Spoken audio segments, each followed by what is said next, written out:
팔자걸음의 원인과 교정. 팔자걸음은 미관상 보기가 좋지 않은 보행 습관입니다.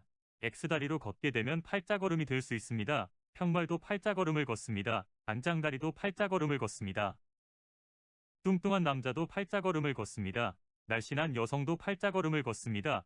누구나 팔자걸음을 걷게 될 수도 있습니다. 더블유자 안티, 오랜 자식생활, 운동 없는 생활, 비만, 평발, 신발, 원인이 참으로 다양합니다. 오늘은 팔자걸음이 생기는 원인과 교정 방법을 알아봅니다. 첫 번째 원인은 대퇴골 전경각도의 후경 때문입니다. 즉 뼈의 구조적인 문제입니다. 허벅지뼈목의 기준선과 무릎 쪽 대퇴과 수평선이 이루는 각도가 12-15도를 기준으로 이 각도보다 작으면 대퇴골이 바깥을 바라보기 때문에 발도 팔자로 벌어집니다. 허벅지목뼈와 허벅지뼈 몸체가 이루는 각도가 125도를 기준으로 작으면 내반고, 많으면 외반고인데 내반고가 팔자로 걸을 확률이 높습니다. 휴각도가 크면 팔자걸음을 할 확률이 높습니다. 휴각도란 전상장골극 또는 허벅지뼈 몸체의 각도와 정강뼈 수직선이 만나는 각도인데 12도를 기준으로 더 크면 무릎이 안으로 모이게 되어 팔자걸음을 할 확률이 높습니다. 위의 문제들은 뼈의 구조적인 문제인데 전문가의 도움을 받아야 하는 사항이며 정확한 분석 후 교정이 되어야 합니다. 만약 정강뼈도 외측 회전이 되어 있으면 발이 바깥으로 벌어져 팔자걸음을 걷게 됩니다. 정강뼈의 내측 교정은 비교적 수월할 수 있습니다. 두 번째 원인은 골반의 전방 경사입니다. 비만이나 임신 등으로 배가 많이 나와 앞으로 체중이 쏠리면서 허리가 전만이 됩니다. 골반은 장골, 첨골, 좌골의 세 개의 뼈가 합친 것이기 때문에 전방 경사가 되더라도 약간 외측 경사도 있게 됩니다. 따라서 골반이 앞으로 돌게 되면서 골반에 연결된 대퇴골이 수직이 되고 그러면 양발의 간격이 넓어져 체중의 중심이 안쪽으로 약간 이동되고 허벅지 안쪽 근육과 발은 안쪽이 체중을 받치게 됩니다. 보행 간격이 넓어지면서 체중이 흔들리고 대신 보폭이 좁아져 짧은 발에 보행을 하고 팔자걸음이 됩니다. 골반의 경사는 정확한 방향만 알면 셀프 교정도 가능하리라 생각합니다. 세 번째 원인은 평발, 비만, 종아치와 횡하치의 무너짐, 장기적이고 다양한 통증을 일으키는 병으로 인한 팔자걸음이 생길 수 있습니다. 평발이 되면 자연스럽게 X걸음을 걷게 됩니다. 발바닥의 안쪽 면으로 걸음을 걷게 되면서 체중 중심의 이동을 위해 무릎이 모아지고 무릎의 굽혀짐 정도에 따라 팔자걸음의 정도가 정해집니다. 또한 부주상골의 통증이나 무지건망류 등의 통증을 회피하기 위해 발의 외측면을 사용하고 발을 팔자로 걸어 통증을 회피합니다. 발바닥의 족저근막염, 지간신경종, 몰톤신경종, 행궁골절 등으로 인한 발바닥의 문제로 뒤꿈치만 바닥에 대고 앞발에 팔자로 들어 걷는 보행을 하기도 하고 오래된 족저근막염의 경우는 까치발로 팔자걸음을 걷기도 합니다. 네 번째 원인은 보행기 전의 문제입니다. 발 닿기 시에 뒤꿈치 외측으로 닿고 나서 바로 발 안쪽으로 체중 중심을 옮겨 입각기 25-30%에서 발 안쪽으로 체중이 와 있어야 한다. 그러나 비만, 평발, 골반의 문제 등 여러 가지 이유로 이러한 움직임이 늦어지면 엄지발가락으로 발대기를 해야 하나 중족골두만으로 발대기를 하는 짧은 발 보행을 함으로써 팔자걸음이 된다. 또한 비만과 무릎의 통증 등으로 무릎을 굽히면서 발닿기를 하면 역시 보폭이 짧아지면서 팔자걸음을 걷는다. 보행 간격, 즉 뒤꿈치와 뒤꿈치 사이가 넓으면 체중의 흔들림이 많아지면서 근육은 체중의 흔들림을 줄이기 위해 보폭을 줄이면서 중족골두 부분을 이용하는 짧은 발을 이용한 팔자걸음을 걷게 됩니다. 다섯 번째 원인은 근육의 약함 때문입니다. 보행을 위한 근육들이 약하게 되면 보폭을 좁혀 걷게 됩니다. 그래서 상체를 세워서 체중에 대한 지면 반발력을 받아내게 됩니다. 특히 나이 든 여성에게 많은 걸음의 형태이기도 합니다. 지면 반발력을 눌러 몸을 앞으로 가게 하는 엉덩이 근육과 앞허벅지 근육, 장단지 근육 등 걸음을 위한 큰 근육들이 약해져 보상작용으로 상체를 세우고 걷게 됩니다. 자연히 보행 간격은 약간 넓어지고 무릎을 굽혀 보행의 안정성을 확보하며 걷게 되어 팔자걸음이 됩니다. 이외에도 신발, 습관, 직업, 취미 등 오래 숙달되거나 익숙한 동작으로 인해 팔자걸음을 걷게 됩니다. 오늘 영상에는 유전적, 선천적, 사고, 신경학적 문제 등으로 인한 부자연스러운 팔자걸음에 대한 것은 생략합니다. 팔자걸음을 고치려고 바른 걸음을 연습해도 그때만 잠시 고쳐졌다가 외마 후 다시 팔자걸음을 걷는 경우가 많습니다. 팔자걸음만이 아니라 안장다리로 마찬가지입니다. 확실한 원인을 파악한 후 정확하게 훈련을 오랜 시간 해야 고칠 수 있습니다. 첫 번째는 구조적인 뼈의 정확한 상태를 파악하는 것입니다. 골반의 전방 경사에 대해 설명하는 영상이나 글들이 많습니다. 다리 길이가 차이 나는 경우도 골반의 형태가 틀어져 생길 수 있습니다. 대퇴골의 내반고나 외반고는 눈으로 판단해서는 전문가도 어려울 수 있습니다. 엑스레이로 확인하는 것이 좋습니다. 그리고 현재의 걸음걸이와 비교하여 결정하는 것이 좋습니다. 설사 내반고나 외반고를 알더라도 수정하는 방법이 거의 없습니다. 흉각도, 대퇴전경각도의 문제도 비슷합니다. 골반의 전방경사, 후방경사의 수정을 통해 뼈의 구조적 문제를 어느 정도 같이 수정할 수밖에 없습니다. 따라서 골반의 전방경사나 후방경사를 알고 정강뼈와 발목의 구조를 같이 바꾸면서 서서히 교정하면 어느 정도 교정이 가능합니다. 임산부나 배가 많이 나온 분들은 골반의 전방경사가 될 확률이 높다고 보고 전방경사를 교정하는 운동을 해주는 것입니다. 그러나 임산부들은 약간의 문제가 있더라도 출산 후 교정하는 것이 좋습니다. 릴렉신이나 임신에 관여한 호르몬 등은 출산이 끝나고 나면 제 수치로 정상화되므로 걱정 안 하셔도 되겠습니다. 그러나 복부 비만으로 앞배가 많이 나오면 몸은 앞쪽을 무게를 감당하지 못해 허리뼈가 앞으로 휘어지고 골반이 앞쪽으로 경사가 집니다. 일시적으로 골반을 전문가가 교정한다 하더라도 얼마 지나지 않아 원위치 될 확률이 높습니다. 따라서 빠른 시간 내에 비만을 개선하면서 코어 근육의 강화와 특히 기립근과 복근을 같이 강화하는 것이 필요합니다. 골반이 후방이 된 경우는 몸이 약한 경우가 많습니다. 남자든 여자든 이런 경우는 골반의 후방 경사를 먼저 교정하는 것보다는 하체 근육을 강화하시되 특히 대둔근과 대퇴사두근을 먼저 강화하는 것입니다. 그리고 골반 후방에 대한 교정을 같이 하시면 됩니다. 그리고 팔자걸음의 정도가 양발이 비슷하다면 다리 길이 차이는 없는 것으로 보아도 무방합니다. 팔자걸음의 정도가 양발의 각도가 다르다면 다리 길이 차이가 있는 것으로 보고 골반의 문제인지 다리의 문제인지를 파악하여 다리 길이 차이를 수정하시면 되겠습니다. 두 번째 교정 방법은 평발이나 비만, 발의 통증을 개선해야 팔자걸음에서 해방됩니다. 유아 시절부터 비만이어서 평발인 사람, 걸을 때도 발아치가 없고 그냥 서 있어도 발아치가 없는 분들은 선천성 평발일 가능성이 많습니다.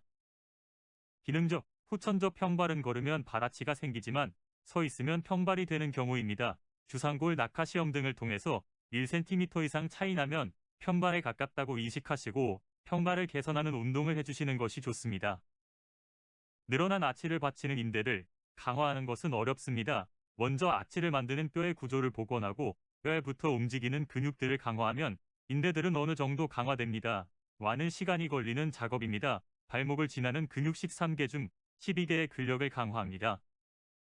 특히 후경골근, 전경골근, 장무지골근, 장지골근, 장비골근, 족저근막, 그리고 아킬레스근입니다. 아킬레스근은 장단지근 훈련으로 대체하시면 됩니다.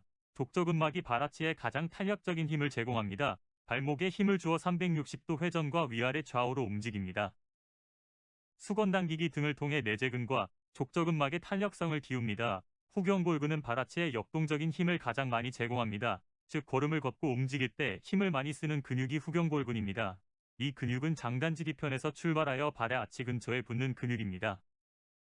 이 근육이 무너지면 평발이 됩니다. 세라밴드를 아치에 걸고 안쪽으로 당기는 연습을 많이 하는 것입니다. 장무지골근은 비골머리와 정강이뼈, 병막에서 출발하여 발아치를 거쳐 엄지발가락의 끝마디에 붙습니다.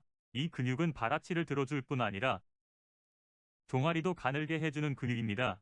이 근육의 강화 훈련은 엄지발가락 끝에 세라밴드를 걸고 엄지발가락을 굽혀서 강화 운동을 해줍니다. 전경골근도 발아치를 들어주는 근육입니다. 근육의 위치와 역할을 정확히 알고 강화 훈련을 해주면 좋습니다. 통증은 근육의 자발적 수축을 방해하는 첫 번째 요소입니다. 무조건 통증은 없어야 합니다. 자신의 의지가 강해도 뇌와 신경이 관여하여 근육을 보호하는 방법이 우리가 통증을 느껴 근육을 움직이지 못하게 합니다.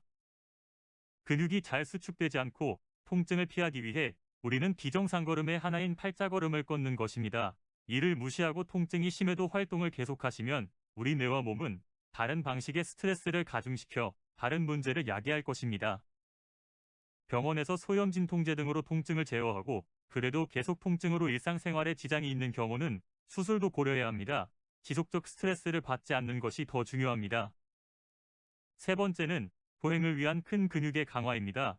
육체적인 노화가 시작되면 근육을 강화해야 합니다. 성장이 끝나고 노화가 시작되면 사람에 따라 다르기는 하지만 활동의 정도에 따라 건 근육 소실이 일어납니다. 그리고 근육의 생성도 더디게 됩니다.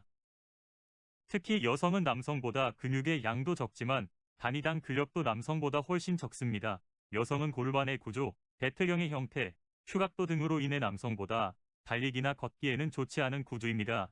여기에 근육의 양도 적어 걸어갈 때 지면 반발력을 이기기 힘듭니다.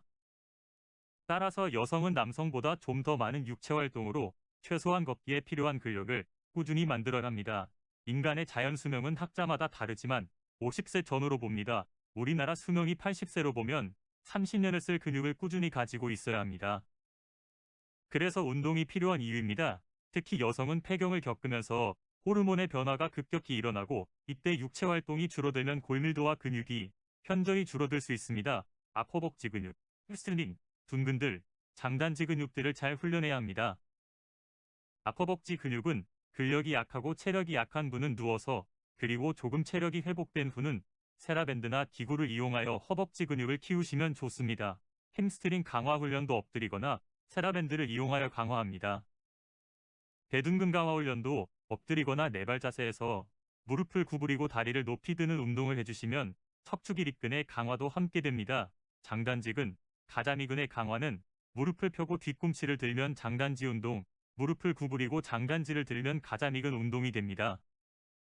이 근육들이 충분한 근력을 가져야 보행에서 발생하는 지면 반발력을 이기고 자연스러운 걸음을 걷게 되고 몸의 정혈이 바로 서게 되어 통증이 없어집니다. 네 번째는 보행 방법의 개선입니다. 기본 보행을 정확히 알고 연습하는 것입니다. 인류가 가지고 태어나는 기본 걸음이 있습니다.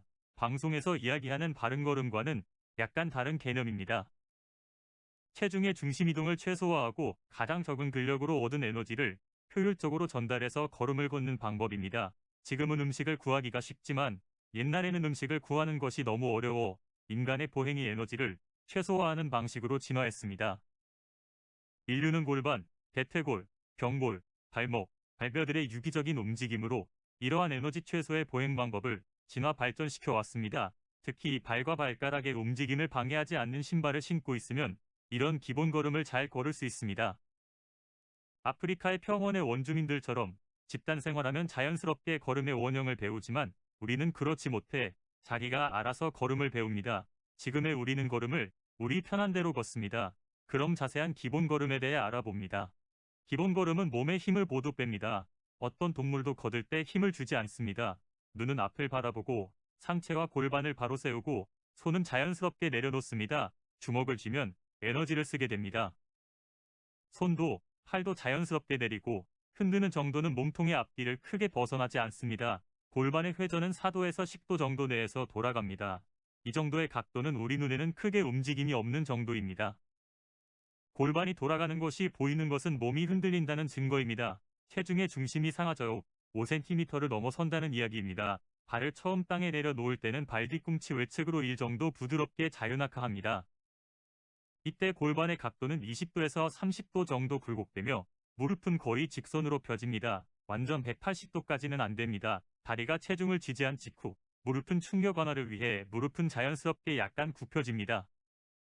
그 후 체중은 앞발의 안쪽에 중족골두에 오고 발은 약간 회내가 됩니다. 회내란 약간 발이 엎어진다는 것입니다.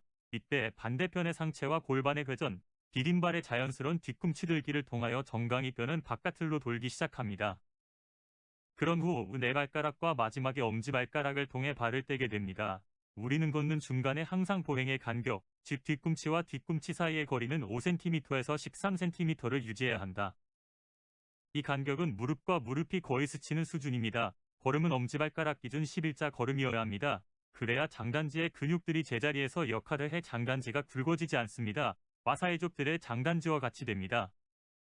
체중을 지지하는 다리가 입각기의 50%일 때, 유각기인 다리가 가장 가까이 왔을 때부터 뒤꿈치 들기가 정확히 일어나야 합니다.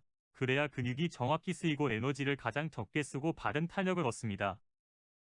그러면 힘들이지 않고 보행을 하게 됩니다. 이 기본 걸음은 매스컴의 바른 걸음과는 약간 다른 개념입니다. 에너지를 많이 소비하고 싶은 사람들은 팔을 구부리고 걷는 파워워킹이나 빠른 걸음, 보폭 10cm 크게 걷기 등으로 걷는 것도 추천드립니다. 모든 보행은 바른 자세와 기본 보행의 원리를 알고 해야 합니다. 기본 걸음을 알고 걸으면 10km를 한 번에 걸어도 에너지가 고갈되어 피곤하기는 하지만 아픈 곳은 없습니다. 다섯 번째는 보행을 위한 여러 가지 도구들을 적절히 잘 이용하는 것입니다. 교정은 생각만큼 쉽지 않습니다.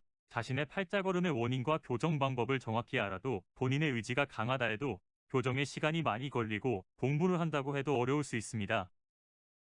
보행은 자신의 몸을 이용한 헬스로 생각하고 팔자걸음을 고칠 수 있는 장치들을 잘 이용하는 것입니다. 예를 들면 부주상골에 통증이 있는 분들은 부주상골 주변에 둥근 도넛 모양의 포스팅, 합정을 붙여주는 것입니다. 족저근막염의 종류도 족저근막의 열상인지 종골극인지 박스터스 증후군인지에 따라 통증의 위치가 다를 수 있습니다. 통증을 회피하기 위해 포스팅해야 합니다. 전족부 통증에서 지간신경종인지 기눈, 사마귀 또는 불치성 굳은살인지를 판단하여 중족골두발을 어떻게 붙일 것인지를 결정해야 한다. 보행 시 팔자걸음을 어느 부분을 딛는지에 따라 각도를 줄이고 보행 타이밍을 맞추기 위해 뒤꿈치 쪽에 포스팅을 합니다. 또한 신발의 많이 다른 부분을 감안하여 신발 안에 여유가 있으면 포스팅이나 인솔을, 신발 안에 여유 공간이 없으면 신발을 교체하거나 다른 부분을 외지, 부부로 보완해야 합니다. 평발을 개선하기 위해서는 아치 서포트, 중족 골드바, 인솔 등을 사용해 줍니다. 평발인분은 아치 서포트를 하시는 것이 좋습니다.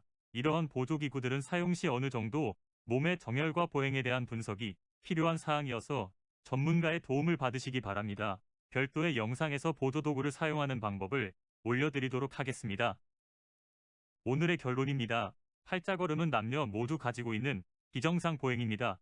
순서는 기본 보행에 대해 알고 연습하면서 여러분의 팔자걸음이 구조, 즉 뼈의 문제인지 근육의 약함 때문인지 아니면 보행 타이밍의 문제인지를 알아야 합니다.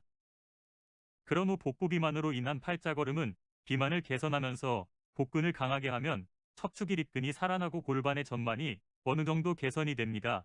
체격이 마르고 체력이 약하신 분들은 보행 근육을 강하게 하면서 보행 간격이나 보폭을 정확하게 놓는 연습을 해야 합니다. 그리고 발바닥의 통증은 포스팅이나 패드 등으로 통증을 회피하면서 기본 보행을 익히고 연습하시면 좋은 결과가 있을 것입니다. 오늘 영상은 여기까지입니다. 영상이 유익하셨다면 구독, 좋아요 눌러주시면 감사하겠습니다. 더 좋은 영상으로 돌아오겠습니다.